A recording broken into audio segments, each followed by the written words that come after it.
So without the usual introductions, I need to introduce myself. So your host right now is Sjoerd Alkema from the Netherlands. I'm currently running the professional services unit at Xillio. I have a strong background in ECM. It's always been enterprise content management, actually. I first started with Unisys, and then with Capgemini. At Capgemini, I was responsible for our propositions we brought to the market in the Netherlands. So we had quite a large enterprise content management unit there of around 60 to 80 people, changing a bit every year.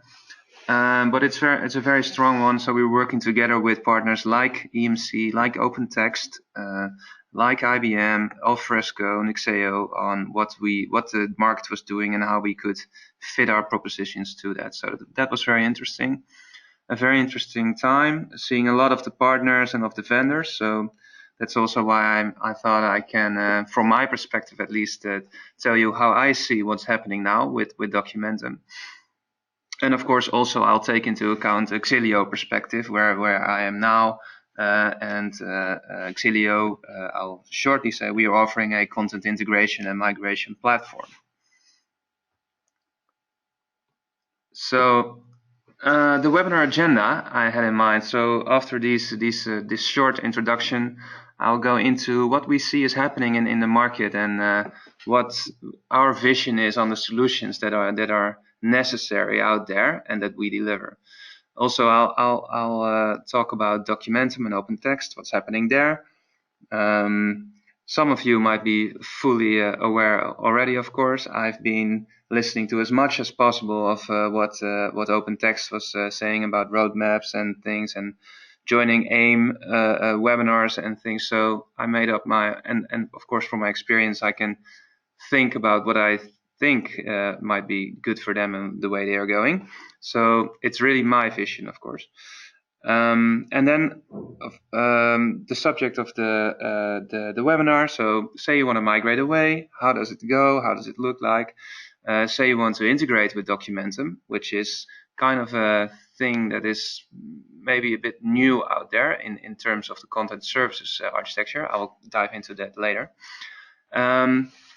So shortly then show what our platform is, and then as a summary, kind of migrate or integrate, what are the options and what does it bring you. Then of course, and by the way, all the time webinars questions are possible. I can see them come in. Of course, the moderator is not there, so maybe there's some delay.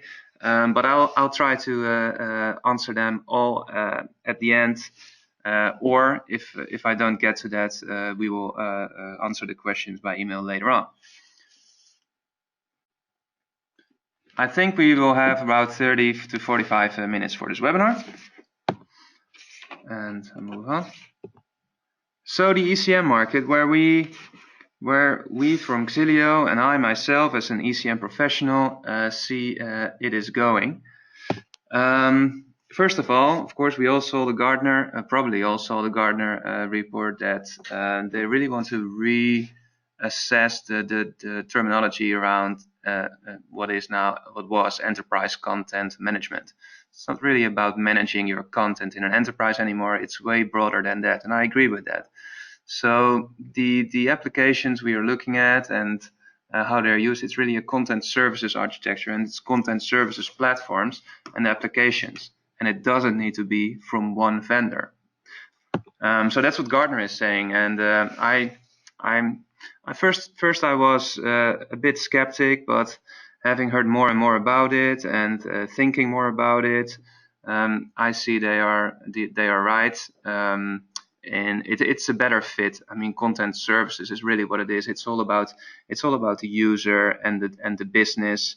It's all has to be quite flexible and agile, and it's not just managing your content anymore. Of course, it's a part of it still, but it's not just that. Another thing around the old ECM market, then what I see is happening, and I think this is a very interesting way of seeing how you handle your content. I think mFiles is really the first one who sees it the right way. What they offer as the future as ECM, they say we have this intelligent metadata layer, and we don't care actually if the content resides in a say Documentum repository or in a FileNet repository or maybe even on a file share. We can connect to it. We bring it into our metadata model, our intelligent metadata layer, through our intelligent metadata layer, and you see the content as you desire as a user every time the same.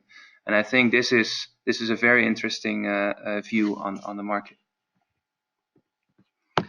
Then what has been changing the market quite heavily is the rise, if you say, of enterprise file share and sync applications. They are just out there. They're being used, also being used in more corporate ways, and they are quite disruptive because they are easy to use, they are easy to access, and everybody knows it from their home place. So in terms of the old-fashioned content management suites, they are disrupting quite a bit. And I mean, we need to now,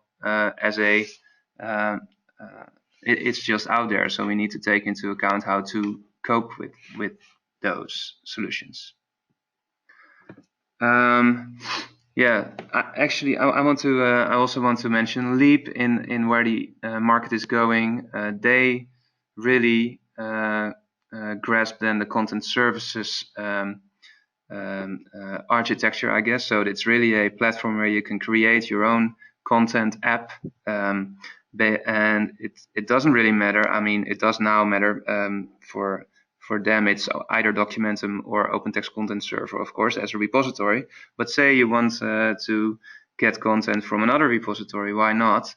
It's really what the content services architecture is about. So I was very excited about Leap when they introduced. Have to be honest, I haven't seen a lot of implementations out there, but I think OpenText is also very excited, so we will hear from it. So very quickly, our solutions vision. Of course, we are not an ECM solution. We don't offer a suite where you can work with, but we do fit in the market quite well. So our vision on solutions is so the content apps and repositories landscape will keep growing, and it's growing more diverse every time. So content migrations will always remain necessary. However, we see that content integration is even more essential to keep up with the changing content services. And actually, it's really key to have some kind of content integration to deliver the digital workplace you want to deliver for your users. So that's our vision, and that's where we base our solution development and our product development on. So if you look at how Gartner sees it, this new content services architecture, they see the applications, they are very user-centric and in context, of course, maybe even just delivering one single business process. And they see the platforms where you have the kind of Documentum, OpenText Content Server with all their foundational services. And on the right side, you have microservices where you can imagine you have some kind of auto-classification, or maybe an image recognition, or maybe a PDF creation even, as simple as that. All kinds of microservices you can incorporate to create the application you want for your user. And how we fit into this is exactly where they all connect together.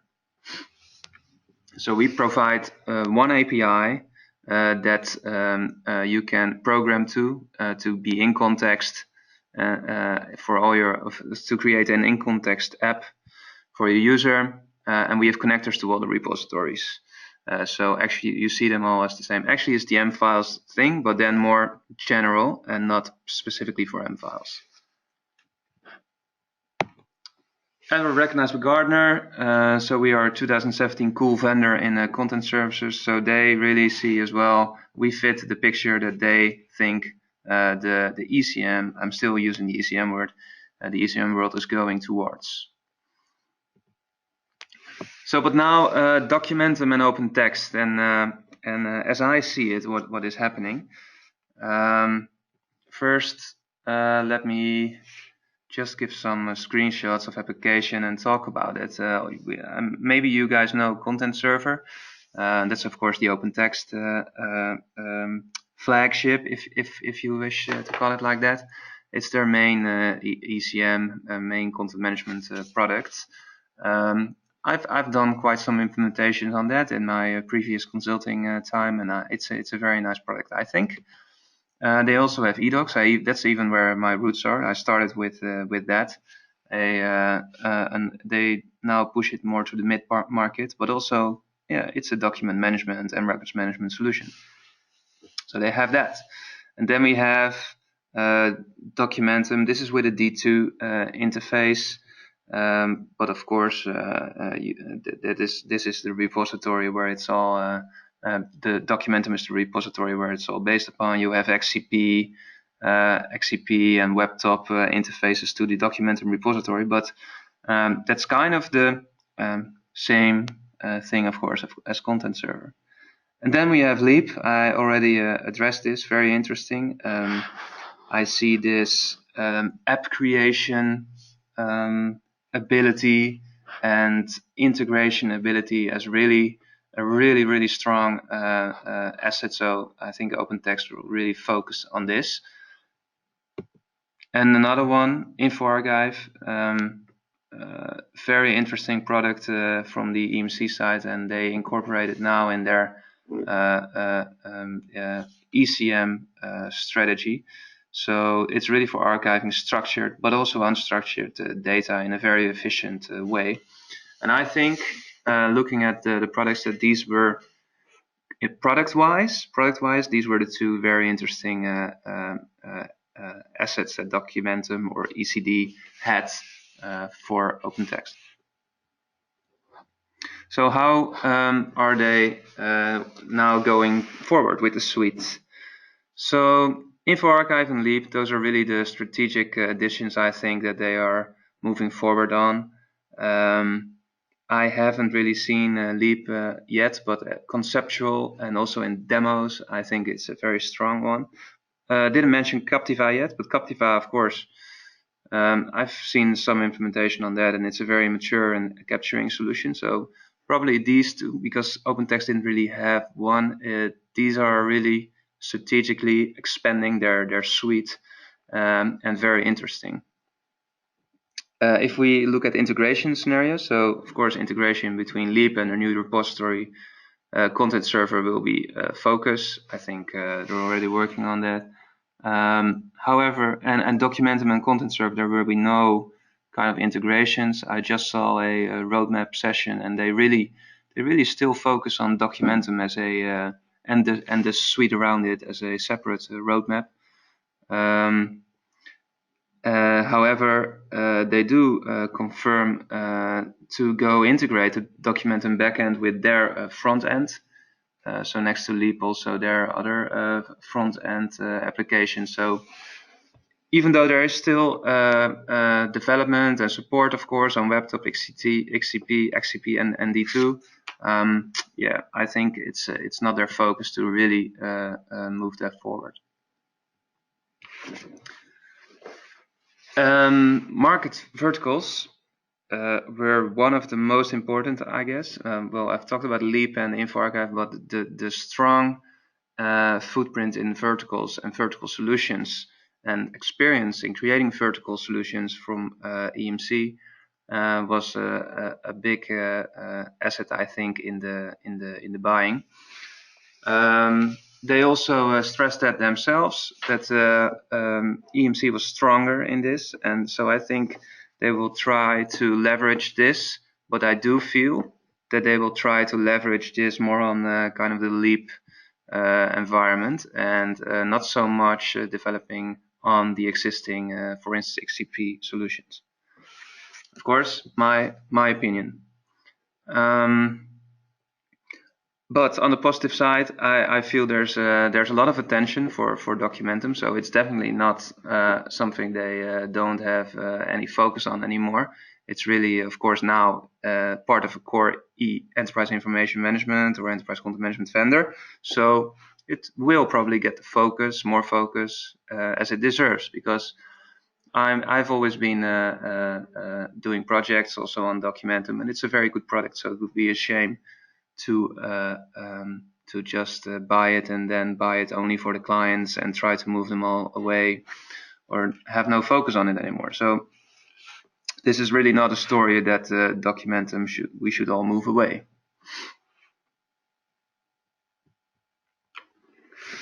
However, there could be a situation that you do want to, of course. We do all kinds of migrations. We migrate away from Documentum, but also into Documentum. And why is this needed more than ever, we think? So still, the market is changing more fast every day. And many technologies, and also like Documentum, have been around for quite some time. So it can be that it's kind of legacy and heritage. Other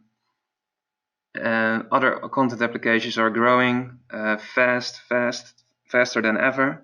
And the starting point for building your transformation of your organization often is either a new system and then a migration to the new system, or maybe even integrating silos, giving your users more access, things like that. At least it's one of the core actions from or of getting into a more digital working space for your organization. So if we look into migration, we have been doing migrations for around 12 years. So we have quite some experience in this. And one of our most important, actually it's one of our key values as a consulting team as well. When we do a migration, we always see it as an opportunity to improve. So we also tell our clients, okay, you have a new system. Say you want to move away from Documentum, and you want to go to content server because you think that's where OpenText is going.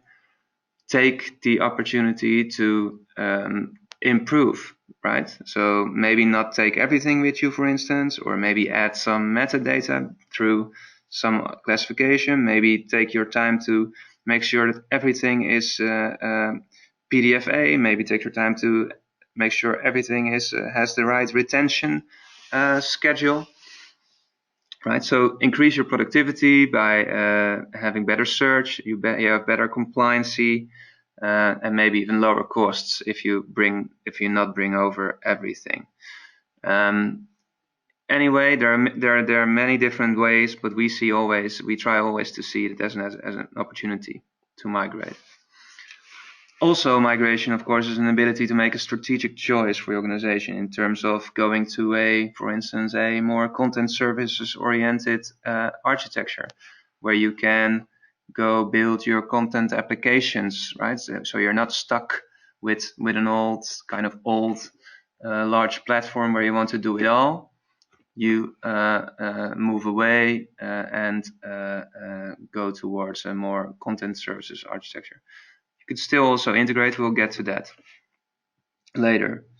And yeah, I think really with WebTop, XCP, D2 implementations, this is valid, especially when you think they don't work as well or the user interface is not as good as your users desire. Those are key thoughts or key pointers that you might want to move away. So on Documentum, our connector or our migrations support everything. So of course it's the binaries, content types, folders, properties, ACLs, renditions, retention policies, and structure. Everything that is in Documentum we can use and move to your new systems. You don't need to lose anything. And actually, as I mentioned, we see it as an opportunity to improve. However, we also migrate into actually one of our biggest projects in the Netherlands. We have been doing is with the Dutch police, and it's a very large Documentum implementation, and we migrated 26 different systems into their central new centralized Documentum repository. So of course it's still out there. We also migrate towards it. Have been doing it for so many years. We have a proven approach. It's fairly simple, but it's always the same. So also our software is kind of based on this. So we start with our out-of-the-box connector to do an extraction. Then you have the opportunity to determine all kinds of business rules together with the business based on analysis of the content we extracted. So we run reports on that and show visualizations and show insights. And then you can determine selection. So you build selection rules because maybe you don't want to take away everything. You build mapping rules. Where does the content, where does the metadata need to go? And you think of enrichment. Where can we enhance even our content? This selection, mapping, enrichment is very iterative and is where we add our value. Finally, it's all built into transformation, and which we then import again using our out-of-the-box connectors depending on the target system. And maybe when the system is still in use, we need to do delta runs when there's a lot of content, but the system and the procedures in the systems are suited for that as well. So in terms of architecture, how does this look? So it's really always the ETL process: extract, transform, and load. On the one hand, you have a source systems. In this case, it is Documentum. It could also be something else. We extract this into our unified data model. I'll come to that when I shortly explain our platform. But it's always the same. So all our connectors map into our unified data model. Makes it very easy to do for us to run all kinds of improvements, deduplication, restructuring, transformation on that data model because it's always the same and we know what to expect. When we have the packages, when we have the transformation ready, we can of course import again with our out-of-the-box connectors into the new system. And of course that new system can very easily be a Documentum as well. So that's how we do a migration. It seems very simple. We always encounter exceptions, but our product is built for that. So the modules you see, one of them is business rules. That is a scripting language where you can actually do anything. So say you want to get something out of a CRM database because you need to add that as metadata, we can do that. That is where our key value of most of the times for the clients is that everything is possible and very easily. So, and what we ensure when we do a migration is that you're in control of the migration process. It's fully auditable. We have logging and reporting capabilities, and as I just mentioned, the flexibility is one of our main USPs actually, and we can use any business rule to add value. That value is very important for us. So it might not always be interesting to migrate away, but still you have a need to change something in your content management landscape for your business users. Then integration might be something you would like to look into. So some thoughts on integrations. When you integrate, you're ready for the future. This content services architecture, which I think really is the future, because once you start integrating through a integration layer, you can of course do more with that. How we integrate now is through our integration API. It's an API based on our one data model, so we can connect to any content source, and it all looks the same to that API. So you only have to make one time an application, one of these user in context applications, and it can speak the language of every repository out there. and it is always treated the same. So use cases you can think of are one access point for your content. So say you're working in a back office and you have several systems. Central archiving, I see that as well as an integration opportunity. So you have several content sources where content is created. Everything is, or not everything, but some of these documents that are created are need to be under some retention schedule, records management. Well, and that is central for most organizations. So then this integration layer can help you to get everything in the right way in the records management system.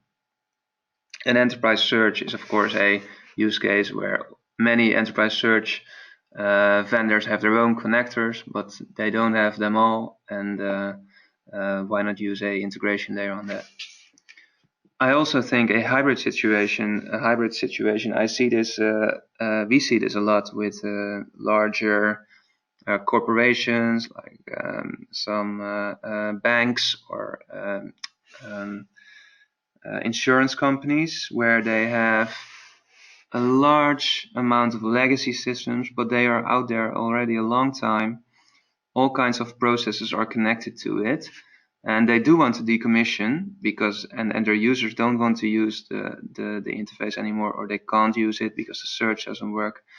Then you can think of integrate and then start the decommissioning project.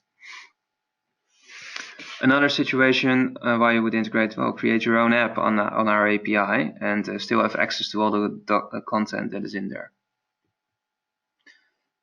Migration will often be a part of this. We see in larger projects that there is a consolidation into one repository, but still you need to integrate that repository with your business apps.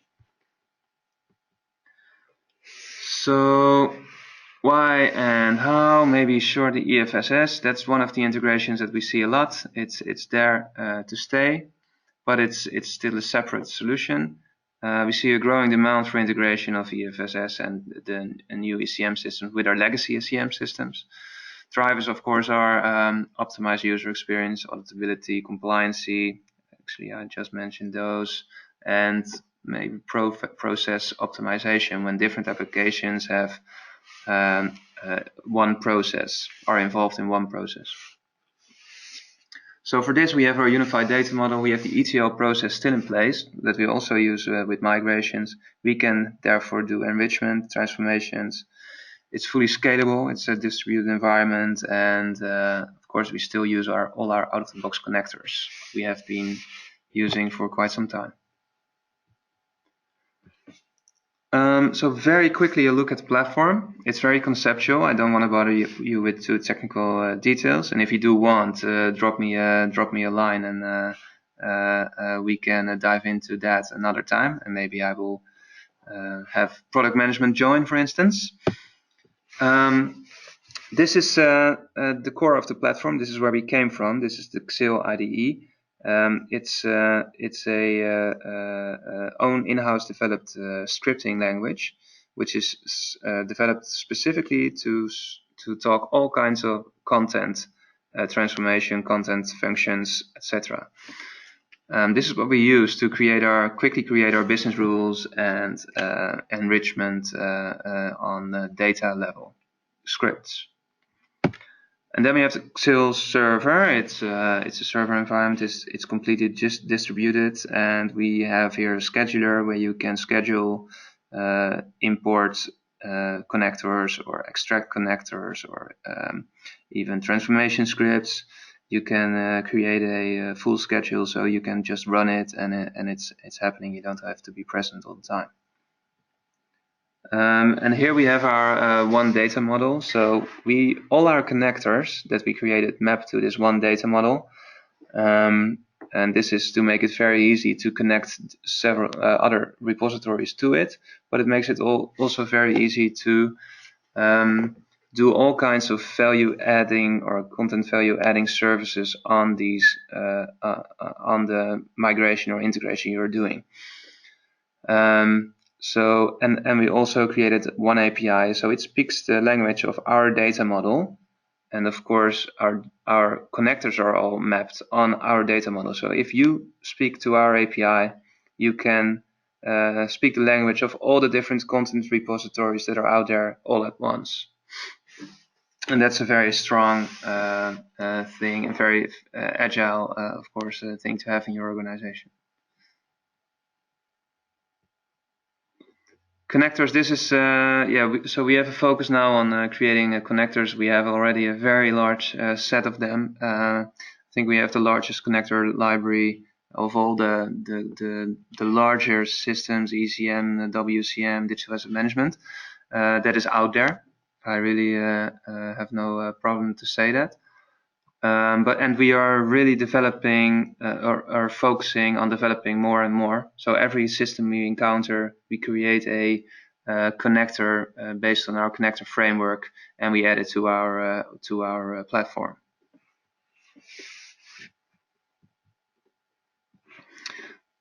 This is the integration architecture. I think it should be earlier in the presentation, but of course it looks completely the same as a migration. Only it goes two ways. We use the same connectors. However, there's also an option, as just was clear from the platform, to use our API, and then you can integrate with more systems. So as an example on the integration, this is something we see out there quite a lot, and this is actually one use case that is being worked on right now. We see older legacy systems where a lot of content is stored, but they can't just be decommissioned because third-party processes are on it, or the retention schedules and things are very well implemented, but people don't have the right user interface. They don't want to look through the old repository. They can't search with it the right way, so you can create an integration. So in this case, it was Box used in projects and finance, and through the integration layer, you could still have all the retention policies in place. All the invoices and contracts that came from third parties were still searchable, but the finance department only had, through business rules, the right documents within their view in Box that they wanted from Documentum. They didn't need to use the interface anymore, no two applications open anymore. So this is a very interesting use case for your business users. So to close right now, should you really migrate or integrate? It's that depends really. It's the famous consultant answer, of course. It depends. So when your Documentum is really a legacy and you choose a different platform, of course, then you go migrate. If you do that, then take the opportunity to assess the content in your system and improve the content by value-adding services. I really see that as a thing you should consider on a migration. Don't just get all the content out and get it in. Really look into it. It's not too much effort, and you gain a lot of value. You can also choose to migrate if you really have a very complex information or content landscape. Of course, that is interesting. Or maybe even you should upgrade. I know Documentum is, I didn't want to only mention migrate and integrate. Of course, there's also an upgrade scenario where you have a old legacy, not really easy to use implementation, but you think that OpenText will deliver new interfaces, new ways of working. I think still you should keep in mind then Leap. But of course, I don't know as well what will happen in, I think it's February 2018 when Documentum 16.4 will be, is on the roadmap. So who knows how that looks, but sometimes you're just stuck in your laptop or XCP, and then migration can still be an opportunity. On the integration side, so when the repository is really doing its job, but not the primary interface, actually the use case we just discussed, then it's interesting to integrate. Also, of course, access content by users with new business apps. So if you have a application development environment, maybe Leap, maybe something else, then use some kind of integration API to get the content out, and only the content that is interesting for that specific business process. Next point, referring to what we already saw. So when you have processes storing in a repository in an automated way, and you want to keep them alive, you can, but then you need to integrate, of course. Same with a strong regulatory solution you have. You might want to integrate. And integration, of course, still you will have the licensing costs of the platform, but there might be a business case to make if your users are very efficient, and if it's too much high cost to, for instance, right now at the moment, go into a project to decommission all the processes that end up and things like that. That is of course a business case you make per use case, per client. So yeah, this is actually the presentation for now. I hope you gained some insights you can use. I hope you gained some knowledge on what we are doing as Xillio. If you have any questions, you can drop me a line now. I hope it is working. If not, then I thank you a lot for your attention. Let me see if I'm doing it right now with the questions. No, I think there are no questions. So if there are really no questions, you will all receive this presentation in email. If you think of any questions, then of course I'm happy to answer them. For instance, via email. The email is here. It's webinar@Xillio. Please do. Happy to answer them. And for now, I wish you all a great rest of the day, if it's still day or night or morning, and hope you join next time as well. Thank you all.